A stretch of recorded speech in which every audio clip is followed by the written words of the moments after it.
Uniform లేకుండా arrest warrant లేకుండా police car లేకుండా ఏ రకం వచ్చి తీసుకుపోతారు? 4ింటికి తీసుకొచ్చారు. ఇప్పుడు టైం 11 అవుతుంది. ఎందుకు చూపించట్లా మీరు? ఏ రకం చూపించాలిగా స్పృహ ఉందా లేదా? ఎందుకు చూపించట్లా మరి? ఇప్పుడు చూపించదా లేదు. ముందుకు నా మొగుడు చూపించే నాకు తల్లిదండ్రులు లేదు. నాకు అన్ని నాకు మొగుడే. నా 3 పిల్లలు ఏం కావాలా? నాకు ఆయన చూపించండి. ముందు ఆయన చూపిస్తేనే నేను ఎండిపోయేది. లేకుండా ముందు పుట్టి తాగి సత్తా. అది ముందు పుట్టి నా కాడే ఉంది. ముందు తాగా సత్తం అని మీ బోము ముందు పుట్టి వాడు ఆ బొబ్బిలు కాడు మరి ఎండి కుటుంబాలు నాలుగు ముందు పుట్టి ఆయన తాగా సత్తం అని నా కొడుకు నాకు తప్పు చేయాలా? నా మొగుడు నాకు తప్పు చేయాలా?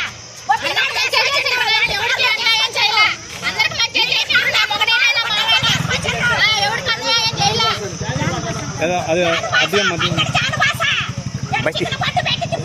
బయటిది వద్దులే ఇటు పై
ఇప్పుడు మేము తప్పు చేసి మీ మీద ఎగబడి కొట్టడానికి వస్తే పలానోడిని తీసుకొచ్చారు చూపించండి అంటే కేసు కట్టుకుంటే కట్టుకోండి.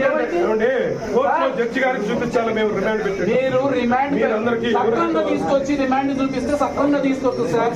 ఒక్కరు కొట్టినట్టు కొట్టిన తర్వాత ఏం రిమాండ్ సార్? జడ్జి గారు చెప్పండి. ఎవరు జడ్జి గారు? మీరు చెప్పేది సార్. అది మాట్లాడతానే కదా సార్ చెప్పేది.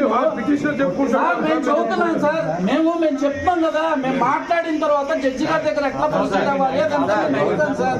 మీరు కేసు పెడతానంటే నేను వద్దు అన్న సార్. కేసు పెట్టుకోండి, అది ఇబ్బంది ఏం లేదు మాకు. మేము ఒక్కసారి మాట్లాడతాం సార్ అన్నారు. ఏంటి మీ ప్రాబ్లం ఏంటి? ఫలానా లీగల్ ప్రాబ్లం అంటే ఏంటి సార్? లాయర్ని అడగటం కాదు సార్. నేను వాళ్ళ పాత్రను తీసుకొని ఒక బంధువుగా కాదు. అది కూడా కాకుండా అరెస్ట్ రిమాండ్ అరెస్ట్ నోటీస్ ఎవరికి ఇచ్చారు?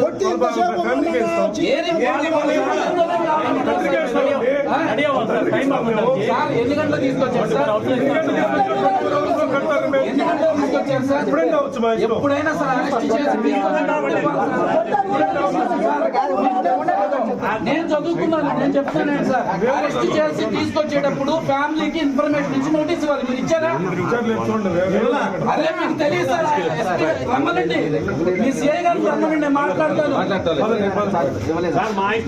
అట్లాగా సార్ మీరు ఎప్పుడు అందుబాటులో